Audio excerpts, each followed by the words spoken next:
Қызым, мені жақсылап тыңда. Бүгін сенің үйіңе бір жола келіп отырмын. Енді өз үйіме қара шаңыраққа қайтып бармаймын деді шай үстінде әкесі Назираға. Көке, бұл да өз үйіңіз. Жақсылап демалып тынығып алыңыз. Сіз үшін күндіз де түнде де есігіміз ашық қой. Қазір ұлыңыз бен келініңізге ренжіп отырған сияқтысыз. 2-3 күннен кейін ашуыңыз басылып, өзіңіз ақ үйге қайтам дейсіз әлі. Былтырда осылай айтқансыз ғой, есіңізде ме? Қара шаңырақты қимай, қайтып кетіп едіңіз ғой деген қызы әкесіне сүт қатқан қою шай құйып беріп, қолдың қою қаймағын алдына жылжытты. Сапсары өріктің тосабында ірімшікті де әкесінің алдына жақындатып қойды. Ішінен әкесін қатты аяп отыр. Анасы дүниеден өткелі әкесі жетімсіреп қалғандай. 4 ұлы 4 келіні, 3 қызы түгел жабылып, жалғыз анасының орнын толтыра алмады. Марқұм анасы әулие екен ғой. Көзінің тірі кезінде жаман ауруға шалдыққанын білгеннен жалын уайымдай бастады. Жарықтығым-ай, жаман айтпай жақсы жоқ, мен өмірден көшіп кетсем, жағдайың не болар екен? Ұлдарың мен келіндерің көңіліңді табалар ма екен? Назира, айналайын. Мен бұлай болып кетсем, әкеңнен жиі хабар алып тұр. Жағасы гір болып жүрмесін. Қарны аш қалмасын. Үлкен келін қара шаңырақта қалғанда уайымым жоқ болар еді. Үйдегі Нағима жеңгеңнің қабағынан қорқам. Біздің көзіміз кетсе, үйге де келе алмай қаласыңдар ма, білмеймін деп, анасы алаң көңілін білдіріп еді. Ой, апа, қайдағыны айтпаңызшы. Ауырсаңыз, жазыласыз ғой. Емделіп жүрсіз. Дәрігерлер тек күннен күнге жақсарып келе жатқаныңызды айтуда. Тіпті болмаса, шетелге апарармыз. Әкемді еш уайымдамаңыз, бәрі жақсы болады. Әлі-ақ екеуіңіздің алтын тойыңызды тойлаймыз. Ортамызда қошынадай бақытты болып отырасыздар. Жеңгем де жаман адам емес қой. Үйге барсақ, барын алдымызға қойып қарсы алып жүр. Тек салдыр салақтығы болмаса. Әкесі үндемей қалған соң Назира анасының сөздерін есіне алып, ауыр күрсінді. Әкесі шайын ішіп алған соң жастыққа шынтақтай жатып, қызым, менің келгеніме Қыдыр әлі ренжімейді ме? Өзі ішуін қойды ма деп сұрады. Көке, ол ішуін әлі қойған жоқ. Уәде береді де, жолдастарымен кездесіп қалса, тойға барса бәрін ұмытып кетеді. Арақ көрсе, қолын созбай отыра алмайды. Ұрысып керісуден шаршадым. Соңғы кезде шаршап айтуда да қойдым. Жұрт оны сыртынан мәдениетті алқаш дейді екен. Қанша ішсе де көшеде құлап жатпайды. Ешкіммен төбелеспейді. Маған тиіспейді. Жұдырығында ала жүгірмейді. Өзімен өзі мәз болып, билеп дарылдап, әнін айтып жүре береді. Сосын ғой, оған шыдап жүргенім. Жаныма азар берсе, баяғыда кетіп қалар едім ғой. Ол сіздің келгеніңізге қуанбаса ренжімейді. Өзіңіз де білесіз ғой оны. Ол сізді жақсы көреді. Әкем жас кезімде қайтыс болып кетті. Сенің әкеңді туған әкемде жақсы көремін деп талай айтқан ғой. Табыс табуға қыры жоқтығы, арақ ішетіні болмаса, күйеу балаңыз ақ көңіл, арамдығы жоқ адам. Қызым-ай, сенің үйіңе былтыр келгенімде ағаң келіп, ел жұрттан ұят қой, үйге жүріңіз. Қара шаңырақта қалқиып отыра берсеңізші. Неден таршылық көрдіңіз? Ішкеніңіз алдыңызда, ішпегеніңіз артыңызда емес пе? Үйге аға інілерім, қарындастарым келіп, әкем қайда десе не бетімді айтамын деп, қойырта қоймай алып кетіп еді ғой. Қара шаңырақ деген аты болмаса, анау қолдағы келін оның кесін ұшырып жібергендей. Өзім іштей кенженіңді қолдастаймын ғой деп ойлап едім. Ол дегенің оқымысты болып Астанадан бір-ақ шықты. Алған келіншегі де оқудың майын ішкен екен. Алдыңғы жылы үйлеріне барып көрдім. 2 баласын таң атпай, балабақшаға сөйлелеп апарып тастайды да, өздері жұмысына кетеді. Қас қарайғанда 4-еу бірақ келеді. Бір аптаға зорға шыдадым ғой. Анау бәйтерегіне, есілдің жағасына, музейіне, саябақтарына апарып қыдыртып жатыр ғой. Бірақ ауылды, үйді, ағайын туысты аңсай бердім. Бақытжан, қолымда тұра беріңіз деген, жастарға болмаса, маған үйрену қиын екен. Содан қайтып келдім ғой ауылға дегенде, Назира әкесін құшақтап бетінен сүйді. Көке-ау, мен мұны бәрін білемін ғой. Сіз Астанада жүргенде Қаншама рет телефон соғып жағдайыңызды сұрадым емес пе? Сол кезде де айтқансыз осы әңгімені. Үйге келген соңда естігенмін. Ол жақты жерсін бетіңізді бәріміз білдік қой. Ей, қызым. Үйде қазір менімен әңгімелесіп, сөзімді тыңдайтында адам қалмады ғой. Ағаң вахтада. Келін мені бір бөлмеге отырғызып қойған. Соңғы кездері мені үйге жағдайымды сұрап келген қарияларды да сырттан қайтаратын болыпты. Мен оларға үйге келмесіңдер деп ренжіп жүрсем, сырттан қайтарғаны несі? Сізді сонда үйде жоқ дейді ме? Мені ауырып мазасы болмай жатыр. Кісінің көп келгенін жақтырмайтын болған. Түні бойы ұйықтай алмай шығады. Сосын терезені қараңғылап күндіз демалады деп айтады екен. О, тоба. Бұны айтып жүрген жеңгем бе? Өтірік айтқаны несі? Кімнен естідіңіз бұл жайлы? Өзімнің құрдасым Өмірбек бір беташарда кездескенде айтты. Мен үйге іздеп 2 рет келіпті. Келін 2 ретінде де үйге кіргізбей сырттан қайтарыпты.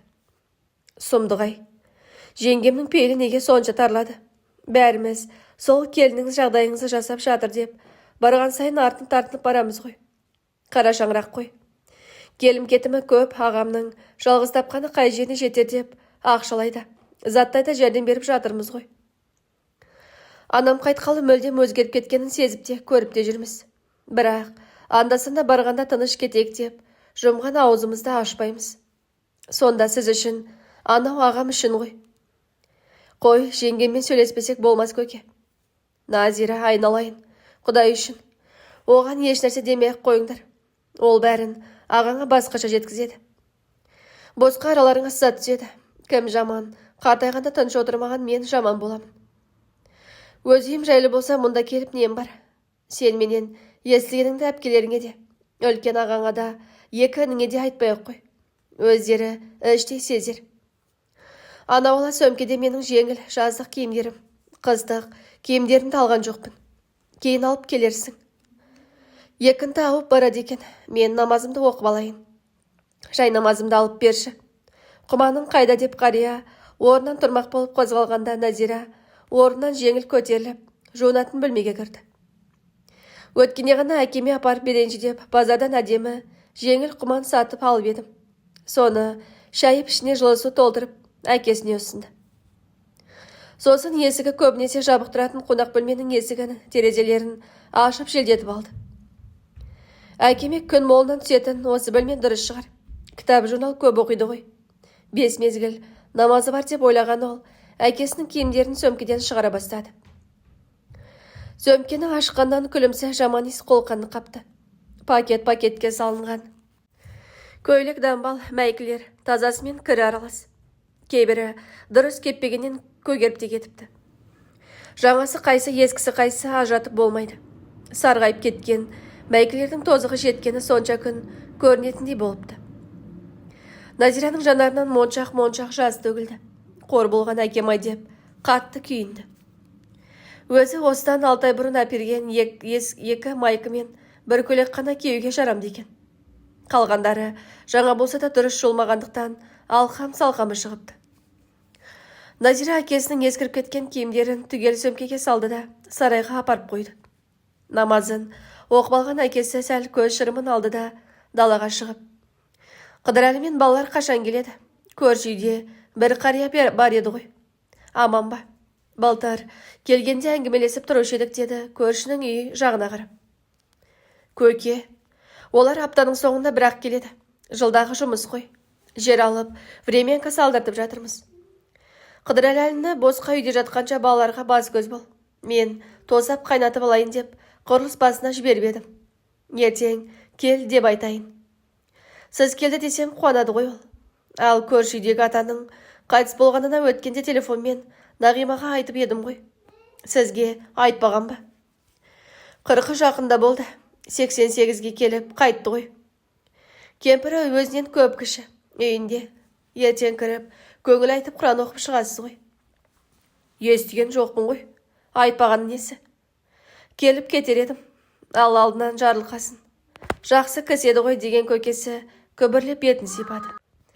Әкесі мен қызы кешкі тамақты даладағы тапшанда отырып ішті. Көкесінің кеспе көше жақсы көретінін білетін Назира дәмдетіп көже пісірген. Әкесі айран қатқан көжені маңдайы жіпсіп отырып сүйісіне ішіп алды. Әкесіне қонақ бөлмеге жерге төсек салып берген Назира: «Көке, бүгінше ерте осы жерге жата тұрыңыз. Ертең өзіңізге ыңғайлы кереует сатып аламыз. Өзіңіз таңдайсыз. Сосын киімдеріңіздің көбі киюге жарамсыз болып қалыпты. Базарға да соғамыз. Ешнәрсе уайымдамай ұйықтаңыз. Мен де сіздің бір перзентіңізбін. Бұл да өз үйіңіз. Ағама да жеңгеме де ренжімеңіз. Денсаулығыңызды ойлаңыз. Бір сіздің жағдайыңызды жасай аламын. Маған тек батаңызды берсеңіз болды» деп Назира әкесінің екі алақанын аялай сипап еді.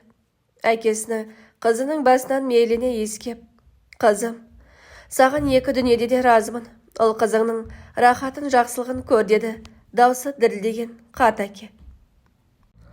«Мама, атам қайда кетті? Қашан келеді енді? Киімінің бәрін әкетіп қалған ба? Шкафы бос тұр ғой» деді 13 жастан асқан ұл шешесіне сұраулы жүзбен қарап. Қыздарына қаңғырып кеткенде зейнетақысын алса болды, қыздарына жиендеріне таратып береді. Осы үйде тұрса да сендердің қамдарыңды ойламайды. Әкеңнің тапқаныңның бәрі несиеге кетеді. Сендер қайсы бірін біліп жатырсыңдар. Баласы жоқта үйден кетіп қалды. Енді келсе, әкесін мен қуып жібергендей көреді ғой. Атаң Назираның үйіне кетті. Көрші шал өліп, кемпірі жалғыз қалыпты. Енді сол кемпірді алады атаң. Өтірік айтпаңыз. Атам ешқандай кемпір алмайды. Атама өзіңіз қарамайсыз ғой. Жақсы тамақта істеп бермейсіз. Киімдерінде түктемейсіз. Апам барда атам күшті болып жүретін еді. Зейнетақысын сізге бергенде өзім көрдім ғой. Бәрімізге ақша беріп тұратын. Сіз атамды жақсы көрмейсіз. Папам келгенде ғана ет асып бересіз. Мен бәрін білемін деп сары ұл атасын қорғаштап бақты. Әй, қойшы сенде. Атан керек болса артынан кет. Назира әпкеңнің бәріңді бағуға шамасы жетеді. Бай ғой олар, біз сияқты емес. Атаңның сол үйге кеткені жақсы болды. Келгісі келсе келер. Мен алтауының жағдайыңды жасаймын ба? Алжыған атаңа қараймын ба? Сенің әкеңнен басқа да 3 ұлы 3 қызы бар емес пе? Солардың үйіне барып 2 айдан жатып келсе болады ғой. Олардың өздері де біздің әкеміз ғой деп үйлеріне әкетуді білмейді. Астанада 2 апта. Былтыр Назираның үйінде 1 апта жатты ғой. Өмірі үйден шықпайды. Мама, бұл үй атам мен апамның үйі ғой. Қара шаңырақ емес пе?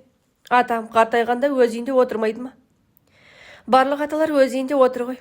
Сіз де айтады екенсіз. Ой, сендер де қара шаңырақ деп қақсап қоймадыңдар ғой.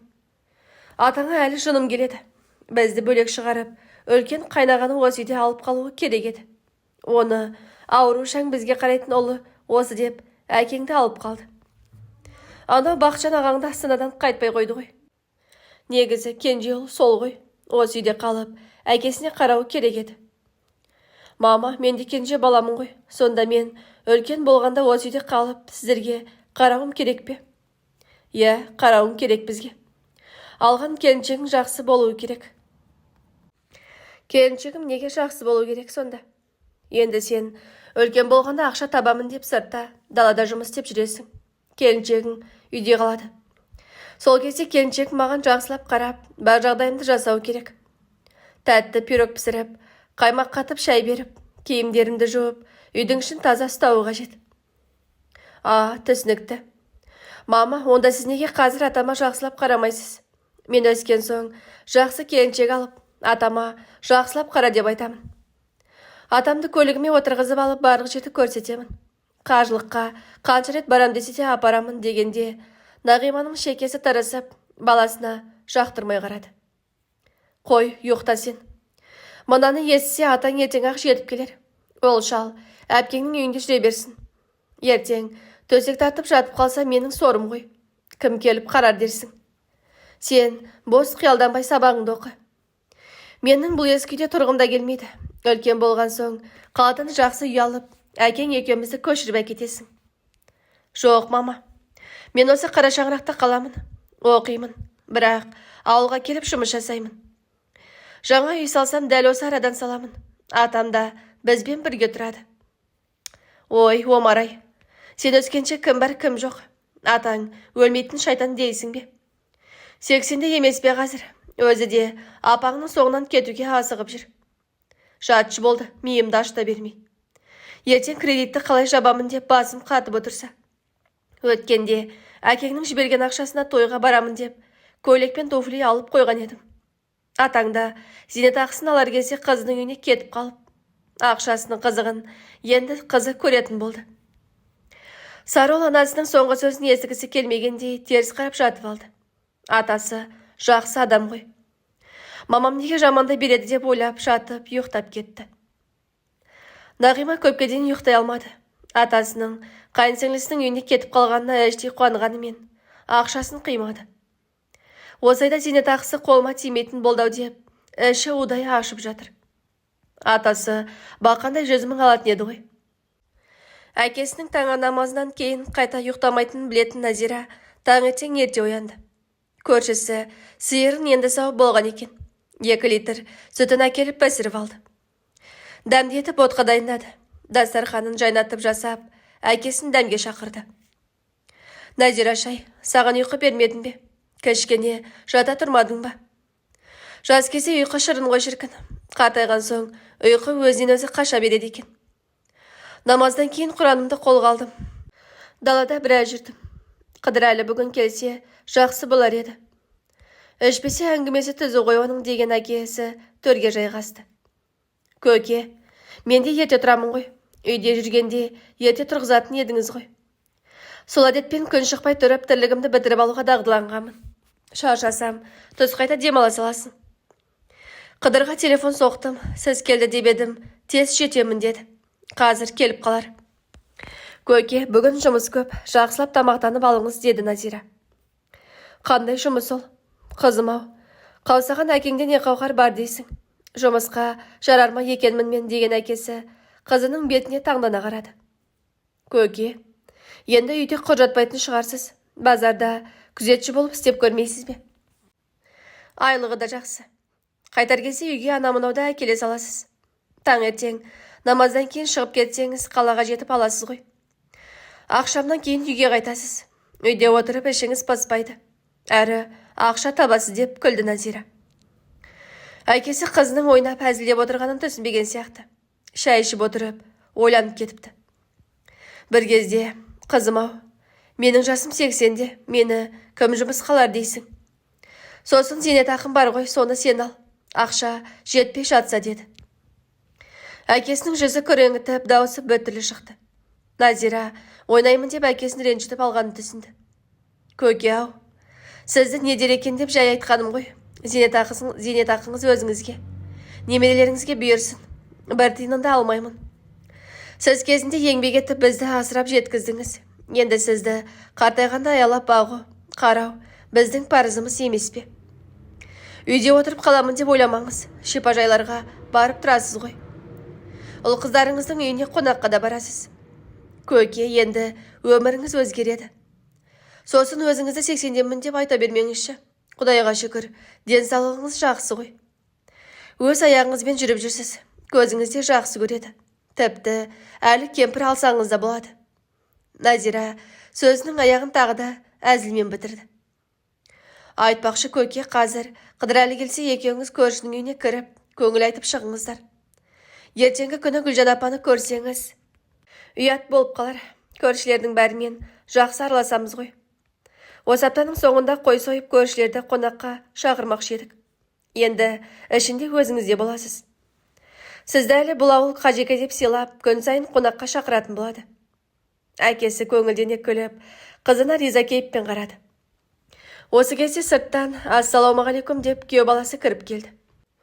Уалейкум, ассалам, қалайсың балам? Ат көлік аман есен жеттің бе? Балалардың жағдайы жақсы ма деген Есенәлі қарт күйеу баласының қос қолдап ұсынған қолын алды. Қыдыр, қалайсыңдар? Жұмыстарың жүріп жатыр ма? Көкем кеше келген. Бұл жолы бір жола келдім, сендермен бірге тұрайын деп отыр. Үйде жағдай болмай кеткен сияқты. Сен де бір баласысың ғой, айтарың болса айт деді шай үстінде Назира күйеуіне. Мен не айтушы едім, әке-шешем ерте қайтыс болып кеткен соң, мейірімге шөлдеп өстім емес пе? Әкесі бар жігіттерге қатты қызығамын. 45-ке келгенімде әкелі болып жатқаныма қуанып отырмын. Әкеміз бәрімізге ортақ қой. Қара шаңыраққа да жиі барып тұрсын. Өзім апарып тұрайын. Ағайын туыспен де ара қатынас үзілмесін. Жеңгеңмен де қатты сөзге келмеңдер. Кейін бәрі өзі түсіне жатыр.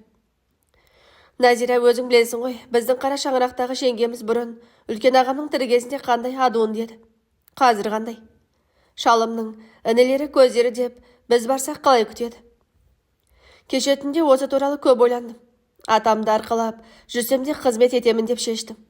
Тек араздықтан аулақ болайықшы. Назира күйеуінің бетіне осыны айтып отырған сенбе дегендей таңдана қарады. Құдай-ай, арақ ішіп мәдениетті алқаш атанбаса, жап-жақсы адам ғой бұл. Бір жағынан айтып отырғаның да жаны бар. Әкесі біраз күн демалған соң қара шаңыраққа қыдырып барып, қайтқаны дұрыс қой. Оған дейін ағасы да келіп қалар деп ойлаған Назира күйеуіне бүгінгі жоспарын айтты. Көкеме қонақ бөлмені дайындап жатырмын. Қалаға барып, өзіне лайықты жатын кереует сатып алайық. Базарға соғып біраз жаздық, жаңа киімдер де алу керек. Қазір көршінің үйіне кіріп шыққан соң жолға шығып кетейік. Назираш, сен не десең сол болады. Еш қарсылығым жоқ қой, бүкіл тірлікті дөңгелетіп отырған өзің. Бәріміз саған көмекшіміз ғой. Деген күйеуі қулана күлді. Әкесі мен күйеуі көршінің үйіне кіріп шыққанша Назира гаражда тұрған су жаңа көлігін сыртқа шығарып, жолға дайындай бастады. Көкем алда отырсын, көлікті сен айдайсың ба, өзім жүргізе берейін бе деді күйеуі қасына келгенде. Өз көлігіңді өзің айдай берші. Қаланың бағдаршамынан бас айналады. Тыныштық керек.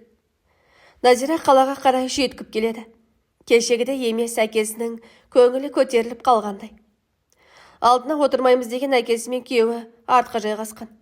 Екеуі ананы мұнаны айтып сөйлесіп келеді. Назира күйеуінің әкесі не айтса да қоштап келе жатқанына іші риза болды. Әй, бұл үйде кім бар? Ұйықтап қалғансыңдар ма түгел? Деген дауыстан Нағима шошып оянды. Дарбазаның есігін қақып тұрған көршісі Оразгүл апай екен. Додырап, жайылып кеткен қалың шашын орамалының ішіне асығы сөсігі жинай салған ол, төсегінен сүйретіле тұрып, дарбазаның есігін сықырлата ашты. Қалайсыңдар Нағима? Кешеден бері көрінбей қойдыңдар ғой. Шайға деп сүт алып тұратын едің. Түсте анау Таскенде тұратын құдайы бермекші. Соған кетем. Мынау жаңа сауылған сүтті беріп кетейін дегенмін ғой деп, көрші апа қолындағы бір баклажка сүтін ұсынды. Сүт па. Атам үйде жоқ болған соң алмай-ақ қоямыз ба дегенмін ғой. Балалар да әлі ұйықтап жатыр еді, деді ұялғансып. Атам қайда кетіп еді? Бәсе, кешеден бері көрінбей қалды, деді көрші апа таң қалғанын жасырмай. Кеше жиналып қаза Назираның үйіне кетті. Неге кетіп бара жатқанын айтқанда жоқ бізге деп, өзінің кінәсін жуып шайғандай даусы бәсеңдей қалды. Жарықтық-ай. Кемпірі кеткен соң үйге сыймай жүрді. Мен де шал өлген соң шүйіркелесіп, шай ішетін адамды деп көп қиналдым ғой. Шалымның жылын берген соң 3 қызым кезек-кезек үйлеріне шақырып, апталап жатқызып, бар жақсысын алдыма тосты. Бірақ кісінің үйі өз үйіңдей қайдан болсын. Қара шаңырағыма асықтым да тұрдым. Жалғыз ұлымның тілеуін тілеп отырмын ғой қазір, деді көршісі атаның жағдайын түсініп. Нағима әште тажырынып шақтырмай тұр. Оразгүл апаның бір сөйлесе тоқтамайтыны бар. Үйге шай ішуге шақырса сағаттап отырып алар деп, қазір қалаға шығушы едім. Балаларды оятып кетейін деген Нағима оң қолындағы баклажка толы сүтті қолтығына қыздырып, есігін жабуға ыңғайланды. Қой, үйге барып келінімнің ыстық шайын ішейін. Жаңа бауырсақ пісіріп жатыр еді. Жүрсей, біздің үйден шай іш, балаларың жата тұрсын, деді Оразгүл апа. Жоқ апа, жұмысым көп қой менің. Кейінірек кіріп шығармын деген Нағима қолындағы баклажканы есік алдындағы бір аяғы сынып, қисайып тұрған орындыққа қоя салды. Үйге кіріп әлі ерте ғой, жата тұрсын деген оймен балаларын оятпай теледидар қосты. Нағиманың жақсы көретіні Тұрсынбек пен Нұржанның әзілдерімен шаншар еді. Кассетасын қосып қойып, шемішкесін шағып, теледидар алдында сағаттап көріп отыра береді. Үнді мен түрік сериалдарында қалдырмай көреді.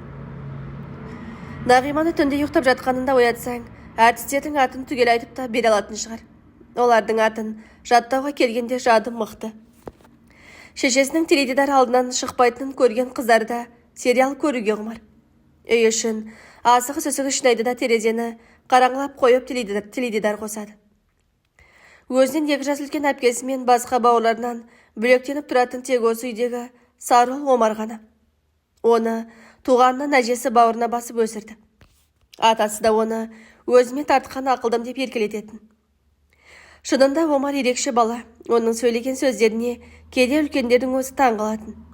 Әжесі қайтыс болғанда Омар қимай көп жылады. Кішкентай қарындасын құшақтап сарайда тығылып жылап отырғанын көрген анасы қатты ұрысқан болатын. Неменеге көзіңнің сорасы ағызып отырсың? Тура, мен өлгенде жылап жатырсың. Әжең қартайған адам ғой. Ажалы келді, өлді. Болды енді, үніңді өшір. Аяжанды қорқытатын болдың ғой деген анасы. Сонда Омар ыза болып, мама, сізде жүрек жоқ па деп айтып еді. Нағима сол сөз үшін баласын ұрып соғып жазалаған болатын. Айқайлап жылаған немересіне атасы араша түсіп, ажыратып алған болатын.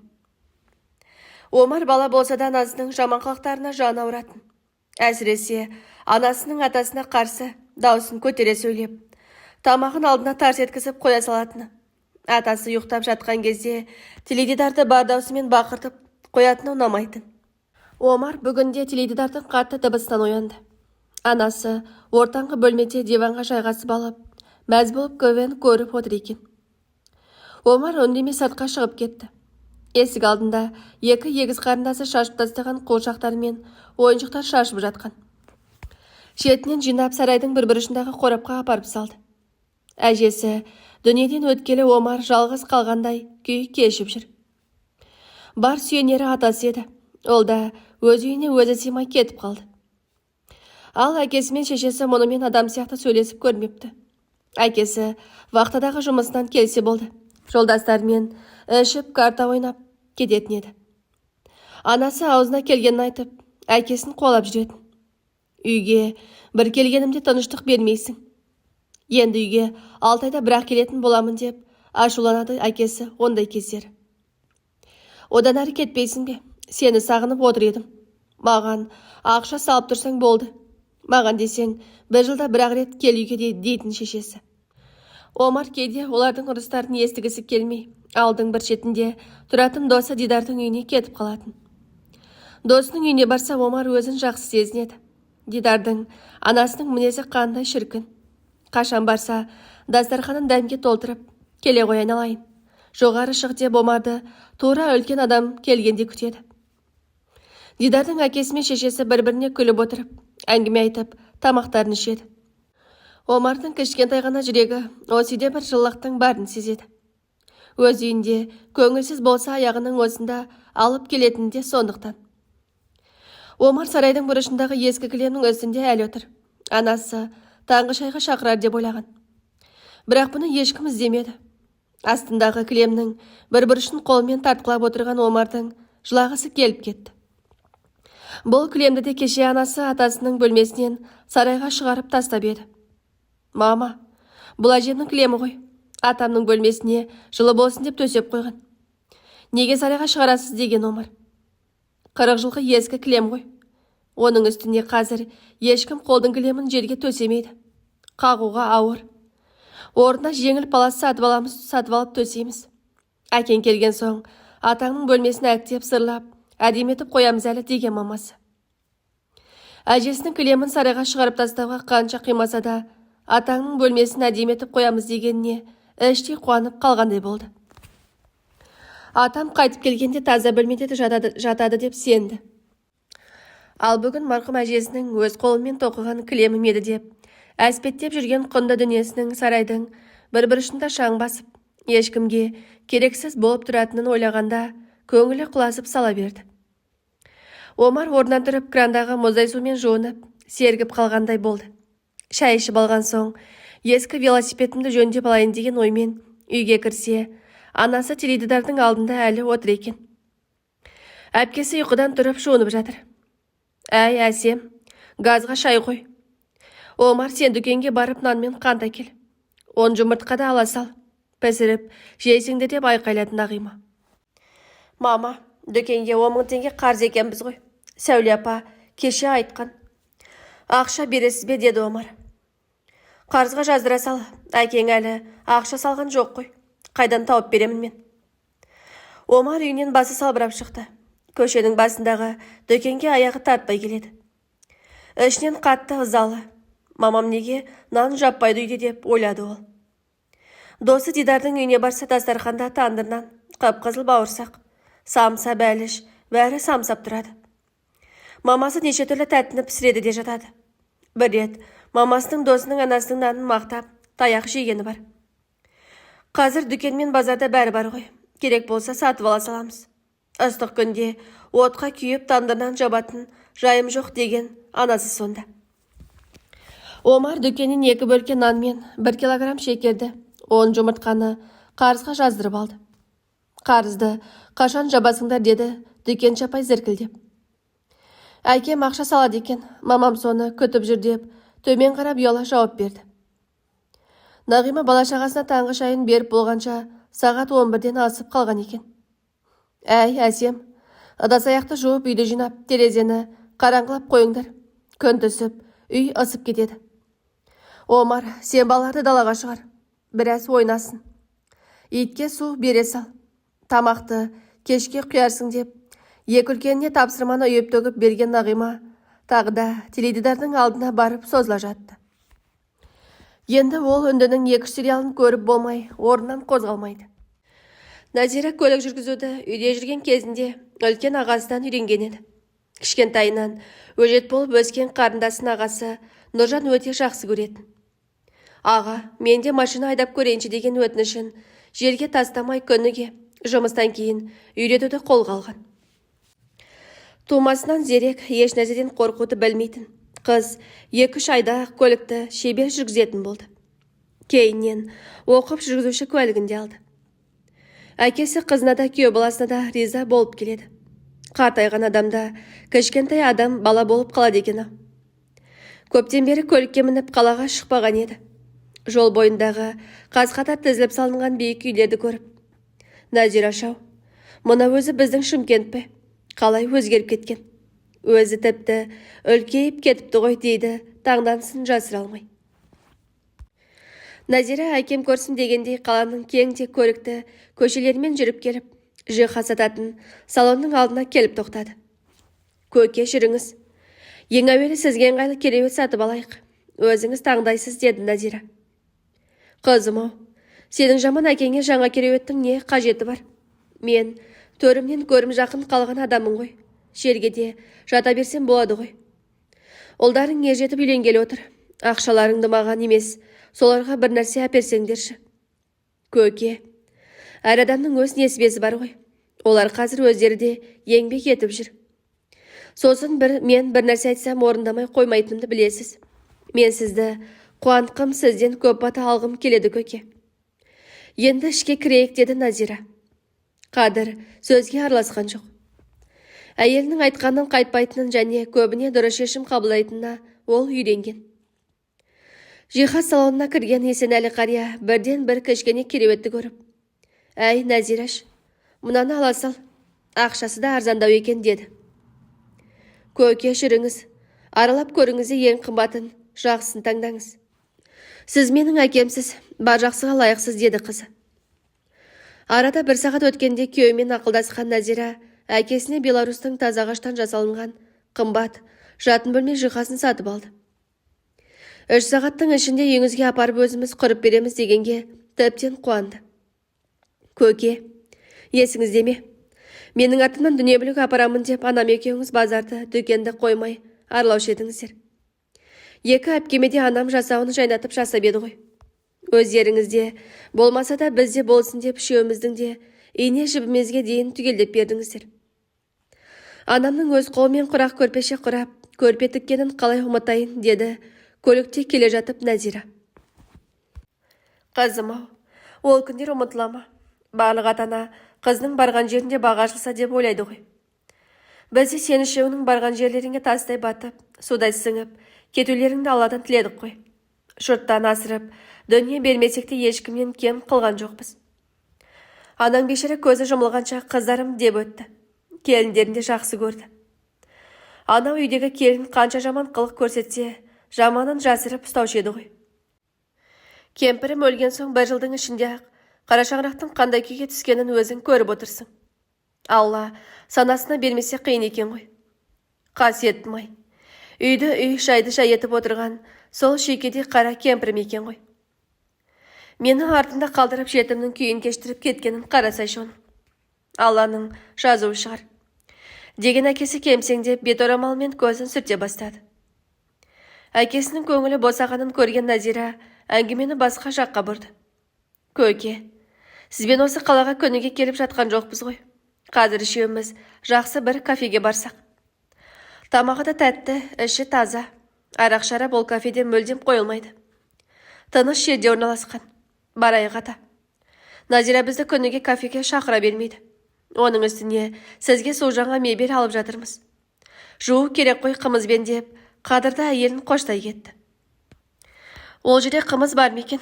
Таза болса шейік, деді көкесі. Сәлден кейін ақ олар кафеге келіп жайғасып отырды. Көкесіне бәрі қызық. Жан-жағына қызықтап қарай береді. Тамағында қымызында мақтап ішті. Көкесінің көңілі әжептәуір көтеріліп қалғандай. Назира әкесін шаршатып алмайын деген оймен күйеуіне: Қыдыр, мен базарға жалғыз өзім кіріп шыға салайын. Көкем екеуің осы жерде әңгімелесіп, қымыз ішіп отыра тұрсаңдар қайтеді. Базарда көп болмаймын. 2 бутикке кіріп, көкеме қажетті заттарды аламын да тез ораламын, деді. Бұның дұрыс болды, Нәзи. Сол базарға өзің ақ бара салшы деп айтқалы отыр едім. Базар аралағанды жақсы көрмейтінімді білесің ғой. Назира әкесіне тез келетінін айтты да орнынан тұрып кетті. Базарға барып әкесіне қос-қостан көйлек, мәйкі шалбар, түнде киіп жататын киім, аяғына жайлы аяқ киім, бет орамал түгел сатып алды. 2 мамық, қос жастық, төсек жиынтығында алуды да ұмытпады. Бәрін көлігіне артып қуанып күйеуіне кафеден шыға беріңдер деп телефон соқпақшы болып жатыр еді. Телефоны безілдей жөнелді. Таразда тұратын ең үлкен әпкесі Нұрсұлу екен. Назира, жағдайларың қалай? Көкем сенің үйіңде ме? Тыныштық па? Қашан барды? Үйге қашан қайтады екен? Жаңа ғана жағдайын білейін, осы демалыста барып қайтайын деп Нағимаға телефон соғып едім. Атам үйде жоқ, қашан келетінін білмеймін деп дөңкете қалды ғой. Әпке, жақсымыз. Көкем кеше ғана келді. Маған ешкімге ешнәрсе демей-ақ қой деп еді. Үйде жағдай мүлдем болмай кетіпті. Келініне ренжулі. Енді біраз уақыт біздің үйде тұрады. Арты қалай боларын білмеймін. Бірақ қолымнан келгенше қарт әкеме қамқор болуды мойныма алып отырмын. Қызым деп мені арқа тұтып келді ғой. Қазір базарда жүредім, сауда-саттық жасап. Үйге барған соң хабарласармын. Үйдегі жағдай туралы жездемеде басқаларға да айтпай-ақ қойыңызшы. Тыныштық керек көкеме, деді Назира әпкесімен қоштасып жатып.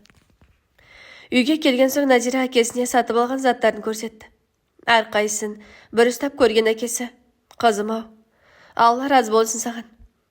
Бірақ мен бұлардың бәрін киіп қайда барамын? Үйде отыратын адамға бұнша киімнің қажеті бар ма? Көке, енді сізді үйде отырады деп кім айтты? Бір аптадан кейін шипажайға барып демалып қайтасыз. Табылған ақыл, Нази. Шіркін, атамен бірге менде демалып қайтсам. Тіптен жақсы қадір. Көкеме серік боласың, әрі өзіңде демалып қаласың. Оған дейін анау временканың төбесте жабылып қалар. Ішкәрлеу жұмыстарын өзім жүргізе беремін ғой. Кешкі тамақты үшеуі көңілден ішті. Қыдыр әлі Алматыдағы кіші баласының бос тұрған бөлмесін атасына толығымен босатып берген соң, атасына арнап монша жақты. Атасын ыстықпарға кіргізіп, арқасын ысқылап езіп те берді. Күйеу баласына алғысын айтып өзіне арналған бөлмеге кіргенде, Есенәлі қарт басқа әлемге тап болғандай жан-жағына қарай берді. Бәрі су жаңа, бәрі аппақ. Қызым-ау, мені Қыдыр екеуің еркелетіп жіберген жоқсыңдар ма? Ұланжан ренжіп жүрмей ме? Бөлмесін маған бердіңдер. Көке, немереңіз сіздің келгеніңізге қуанып, сәлем айтып жатыр. Бұл бөлме енді сіздікі. Жайнамазыңыз бен тәспіңізде әкеп қойдым. Ертең кітаптар, газет, журнал әкеліп беремін. Еш нәрсе ойламай, демала беріңізші. Айтпақшы бағана Нұрсұлу әпкем телефон соққан. Сізге сәлем айтып жатыр. Келіп те кететін шығар, деді Назира. Кереуеттің бір шетіне отырған әкесі толқып отырғандай. Айналайын қызым-ау. Қыдыр екеуің екі ұлыңды үйлендіріп, жақсылық көріңдер. Осы үйге адал келіндер келсін. Берекелерің арта берсін деп батасын берді. Назира әкесінің қоштастығын жөндеп жатып, көзіне үйілген жасты қолымен сүртіп тастады. Бір кездері қайратты күшті әкесі кішкентай болып шөгіп кеткендей екен. Е Алла, әкеме ұзақ өмір бере көрші деп іштей күбірледі. Нағима теледидардан қатарынан 2 сериал көріп болып, қолына телефонын алғаны сол-ақ екен. Күйеуінен WhatsApp-ына 4 хабарлама түсіпті. Ашып оқыды да бірден қабағы түйіле түсті. Күйеуі қысқаша амандық саулықтан кейін ертең үйге ағам мен жеңешем барады. Айдың басында Алматыға көзіне операция жасатуға барады екен. Соған қаржы жетпей менен ақша сұрапты. Мен ақша салысымен 100 000 теңге ағама бер. Жеңешем екеуінің барып келуі, тамағы, жататын орны бар. Ақша көп керек қой. Бас аман болса бізге ақша табылар. Операциядан кейін ағамның көзі көріп кетсе екен деп, уайымдап отырмын деп жазып жіберіпті. Нағима күйеуіне жауап жазбады. Телефонын диванның шетіне лақтырып жіберді де. Осыларақ бәле болды ғой. Ақшаны бізден емес анау байы Назира қарындасынан сұрамай ма? Өзіміз жарымай отырғанда деп, өзінен өзі долдана айқайлады. Мама, не болып қалды? Деп үлкен қызы жүгіріп жанына келгенде. Анау әкең бізді ойласа қайтеді. Бақандай 100 000 теңгені соқыр ағасына бер дегеніне жыным келіп отыр. Ол кісі де қоймайды екен. Осымен 3-ші рет операция жасатпақшы. Көзім көріп кетеме дейме? Отырмай ма одан да үйінде? Үкіметтен мүгедектігі үшін ақша алып дейді, ашуын жасыра алмай. Әсем анасының ашулы жүзіне үнсіз қарап тұрды да далаға шығып кетті. Ағасы есік алдында ескі велосипедін шоқылап отыр екен. Әсем, мамам сериал көріп болды ма? Тамақ істейін деп жатқан жоқ па? Қарным ашып кетті, деді Омар Әсемге қарап. Жұмыртқаның бәрін пісіріп бердім ғой. Үйде азық түлікте таусылыпты. Кешке пияз қосып вермишель қуыра саламын, деді қарындасы. Атам қашан келер екен? Сағынып кеттім. Ертең Назира әпкемнің үйіне барып қайтамын, мамам жіберсе, деді Омар. Атамды мен де сағындым, әкемді де сағындым. Бәрі тезірек келсе екен. Әкем келсе екеуміз қалаға барып кино көріп қайтар едік, деді Әсем. Әй, қайда құрып кеттіңдер? Үйді неге жинамағансыңдар? Ас үйдегі қоқыс неге шашылып жатыр деп, айқайлап келе жатқан анасын көрген екеуі орнынан ұшып тұрды. Нағиманың ашуы әлі басылмаған екен. Аузына келгенін айтып, алыстағы күйеуінде, қайнағасында, балаларында тілдеп жүр. Кішкентай екі ұлын жазғы демалысқа шығысымен інісінің үйіне жіберген. Егіз қыздары көршінің қыздарымен көлеңкеде үйшік ойнап отырған еді. Нағима енді оларды көріп шүйлікті. Кетіңдер үйлеріңе. Қане, күніге үйдің айналасын шашып тастайтын сендер екенсіңдер ғой. Өз аулаларыңа барып ойнаңдар деп айқай салып еді. 5-6 жастағы екі қыз қоршақтарын сүйреп қаша жөнелді. Қыздар дарбазадан шығып кеткенде ол таңертең көршісі берген 2 литр баклажкадағы сүтті көрді. Сүт ыстыққа шыдамай ашып кеткен екен. Нағима ашыған сүтті баклажкасымен қоса қоқыс шелекке тастай салды. Ашуы терісіне сыймаған ол күйеуіне телефон соғып, айысы қанғанша ұрысқысы келіп кетті. Керек болса 100 000-ды бізден емес, анау әкесінен сұрасын. Ұлына көмектеспегенде кімге көмектеседі? Ақшасын бізден тығып қыздың үйінде жатсанау деп, Нағима өзінен өзі сөйлеп жүр. Кенет халатының қалтасындағы телефоны белділдей жөнелді. Қараса абысын екен. Атын көргеннен шекесі тырыса қалды да. Алло, тыңдап тұрмын жеңеше. Тыныштық па? Қалайсыздар, деді дауысын созыңқырап. Тыныштық, аманбыз. 1 сағатта өзімізде барып қаламыз.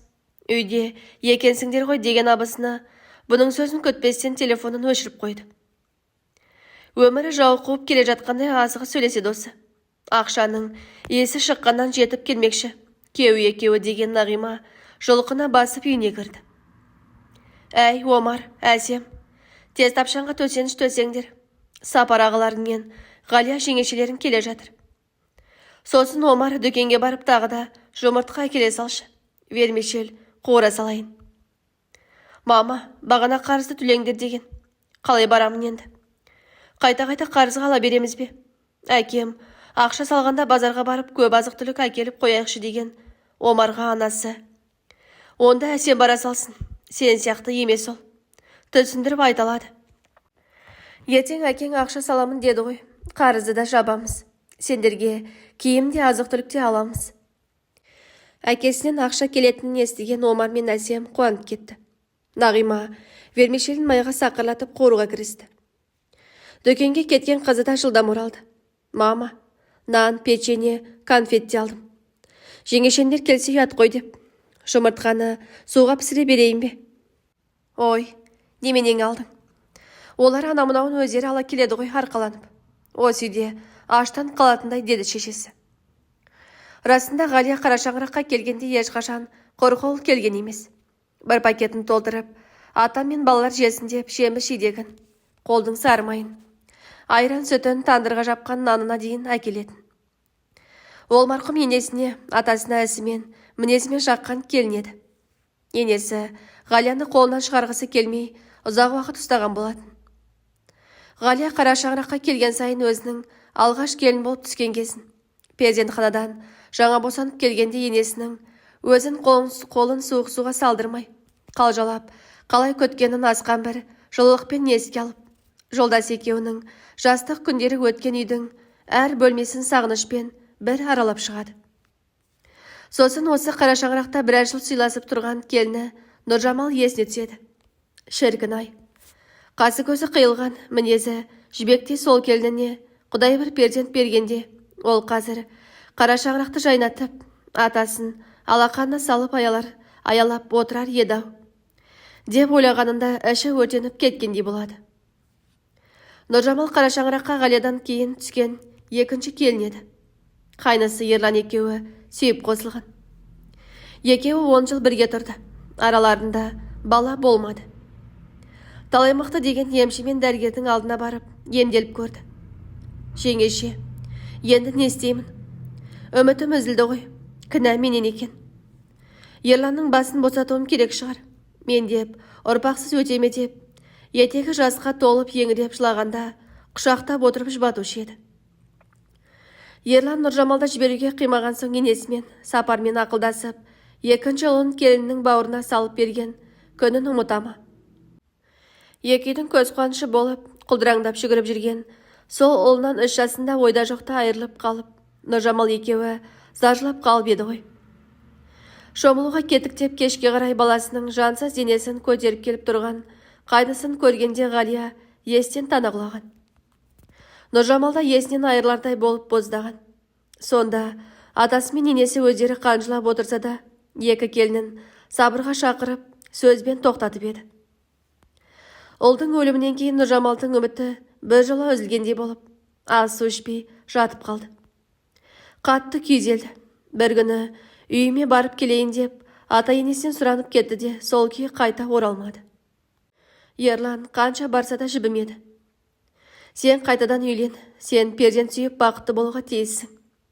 Мені ойлама, енді қайтып бара алмаймын деп бетін бір жола қайтарып жіберген еді. Арада 6 ай өткенде екеуі заң жүзінде ажырасты. Ерлан әйелін ұмыта алмай бір жылдай жүрді. Бір тойда құдаша болып келген осы Нағимамен танысты. Ерлан өзінің ажырасқанын қыздан жасырған жоқ. Екеуі көпте жүрмеді. 3-ші кездесуде Нағиманы келін етіп түсірді. Жас келіннің келе сала аяғы ауырлап, дүниеге ұла келді. Марқұм енесі келіннің 40 күн қолын мұздай суға салмай аялап күтті. Ұлының перзенті болғанына жүрегі жарыла қуанған атасы бір қойын семіртіп, қалжаға сойды. Айналайын, Құдайдың бергеніне туа бер, өзім қарап беремін деп енесі құрақ ұшып жүрген болатын. Нағима Омардан кейін бір қыз, сосын 2 ұл, тағы 2 қыз туды. Барлық немересін енесі қырғынан шығарып, дүние қысын 4 бөліп қарап, бесігін тербетіп, Аялап қарап берді. Қарағым, ұйқың қанбай қалды ма? Жата тұр. Тамақты өзім-ақ істей салайын. Кірді өзім-ақ жуа салайын дейтін келініне. Енесі Ғалияға да көп қамқорлық көрсететін. Бірақ Нағима сияқты еркелеткен жоқ еді. Кейде енесі, қайтейін, Еркошым, перзентсіз қалама деп қатты уайымдаушы едім. Құдай әйелінің етегіне берді ғой. Балалары жас шаршап қалмасын деп, көптілігін өзім істей саламын. Жас баламен үлгермей жатады ғой. Келе-келе пыситын шығар. Ең болмаса, сенен көргенін істер деп сырын айтатын. Ғалия ол кезде интернатта аспаз болып жұмыс жасаушы еді. Кейде жұмыстан келгенінде есіктен төрге дейін шашылып жатқан үйді көріп, келініне ренжитін. Балаларды енесіне жұбатуға беріп, жас болып, неге білек сыбанып жинап тастамайды деп ойлайтын. Демалыс күндері өзі талай бас болып, істің көзін қалай табуды көрсетуші еді. Бірақ келіні нағыз кержалқаудың өзі болып шықты. Тірлігін шала-шарпа істейді де балаларын алып, жатын бөлмесіне кіріп кетеді. Содан тамақ дайын болғанда бірақ шығады. Өзі тамақ дайындайтын болса, асығыс-үсігіс вермишель болмаса, картошка қуыра салады. Болмаса жұмыртқа пісіру. Суға пісірген ботқаларды апталап тоңазытқышта қатып тұра береді. Ерлан Нағимамен осы тамақ үшін жиі ұрсады. Қашан осы сен дұрыстап тамақ істейсің деп, даусын қатты шығарып ұрысса, енесі марқұм зәре құты қалмаушы еді. Балам-ау, мен ақ істей салайын, болмаса Ғалия бар ғой. Не жегім келіп жатыр қарағым деп, жанжалдың алдын алатын. Қайнысының бір рет түн ішінде ішіп келіп, әйеліне манты пісірткені бар. Бірақ Нағима одан пысық болып кеткен жоқ. Қайта күйеуімен ұрысып керісуді шығарды. Ерлан ол кезде қалада базарда жұмыс жасайтын. Тамағын көшеден ішіп, қарнын тойдырып, үйіне түнде бірақ келуді әдет етті. Бұрын үйінен айналып шықпайтын қайнысы енді үйіне келгісі келмейтін. Атасы мен енесі қара шаңырақта кім қалады дегенді өте көп ойланды. Үйдің кенже баласы Астанада қалатын болған соң, Сапар мен Ерланның біреуі қалатыны белгілі болды. Енесі үлкен үйде Ғалия келіннің қалғанын қалады. Көпшіл, мінезі де, қолы да ашық. Осы келінімді алып қалайық. Сапар екеуі қара шаңыраққа ие болып қалса, көп қам жемейміз. Ғалия үйге де бізге де жақсы қарайды. Туған туыстың да тілін жақсы табады. Әпкелер мен қайныларын қайынсіңлісінде сыйлай алады. Менің тілімді алсаң, солар қалсын. Ерлан мен Нағиманы бөлек шығарайық деді енесі. Атасы енесінің сөзін жерге қалдырмай, үнемі қоштап отырушы еді. Бұл жолы олай болмады. Сапар мен Ғалия қара шаңырақта қалса, жақсы болатынын біліп отырмын. Екеуінің де адамгершілік қасиеттері жақсы. Ақыл тоқтатқан жандар ғой. Бірақ анау Ерлан мен Нағиманы балаларында ойлау керек-ау. Оның үстіне Сапаржанның денсаулығы болмай жүр. Үлкен үйдің жүгін арқалаймын, бізге қараймын деп, денсаулығынан бір жолы айырылып қалары анық қой. Қайта олар енді өзімен өзі болып бөлек шықсын. Емделсін. Қолымыздан келген көмекті береміз ғой. Ол қыздары да өсіп қалды. Бұлардың сол қалаға жақын жерде тұрғаны дұрыс-ау деген атасына енесі қарсы келе алмаған. Сосын сөзін қайта жалғап. Ерланымыз бір перзентке зар болып жүргенде Құдай Нағиманы жолықтырып, міне, балалы шағалы болып жатыр. Әлі де берерінен танбасын, келін әлі жас, оң солын танымайды. Ғалия сияқты бұны да әлі тәрбиелеп аласың ғой. Мен үшін Омартайымның орны бөлек. Соны бір ескемесем ұйықтай алмаймын. Оны әзірге алысқа жібере алмаймын. Сөздің тоқ етері қара шаңырақта Ерлан қалады. Келіненің топырағынан деген өзіңе ұқсатып, тәрбиелеп ал келінді деген атасы. Атасының осы шешімінен кейін Сапар мен Ғалия еншісін алып бөлек шықты. Одан берде біраз жыл өтіпті. Енесі дүниеден өтті. Нағиманы қанша тәрбиелесе де жөнге келтіре алмады. Онда жақсыға ұмтылу жоқ болып шықты. Енесі қайтқан соң қара шаңырақ тозып кеткендей болды. Қайнапкелер мен қайынсіңлісі қаншама жаңа төсеніш, жақсы заттар әкеліп үйді жуып, шайып тазалап кетсе де, келесі келгенінде бықсып жататын. Ғалия әсіресе атасын аяйтын. Қайран атамай, не ішіп не киіп отыр екенсің. Апам кеткелі жағдайыңыз болмай кетті ғой. Кеше Төсіне енесі кіріп, атасының ақ көйлегін әкеп беріп, «Ғалияш, мына көйлектің жағасы кірлеп кетіпті, жуып қойшы» деп, қолына ұстатып жатқанда оянып кеткен. Бүгін таңертең ұйқыдан тұра сала, атама барып қайтайықшы. Көп болды ғой бармағалы. Телефонмен сөйлескеннен бір көріп қайтқаны артық деп, келе жатқан беттері. Автобус ауыл шетіндегі аялдамадан тоқтағанда бұларды Омар көтіп тұр екен. Сапар ағасы мен жеңгесін қуана құшақтай алды. «Ау Батыр, жағдайың қалай? Атаңды алаңдап бізді күтіп отырма?» деді Сапар ағасы. «Атам үйде жоқ, Назира әпкемнің үйіне кетіп еді. Әлі келген жоқ» деді Омар. «Қашан кетті? Біз естіген жоқпыз ғой. Бағана мамаңда ешнәрсе айтпады. Іші пысып, қыдырып келейін деген бұлар деп аяңдап келіп, сыртқы есіктен кіре бергенде дәу қара алатөбе тарсылдап үре жөнелді. Әсем итке су құйып жатыр екен. Иттің алдындағы кішкене қара қазанды көргенде Ғалия бір орнында қатып тұрып қалды. Әсем келіп амандасып бетінен сүйгенде барып, «Әсем, Құдай үшін, тез анау қара қазанды иттің алдынан алшы жаным. Неге онымен итке су беріп жүрсіңдер? Бауырсақ пісіріп жүрген қазан емес пе? Әжеңнің қара қазанын неге итаяқ еттіңдер?» деді жүрегі сыздай. «Мамам ғой, ескіріп кеткен» деп далаға шығарып тастаған.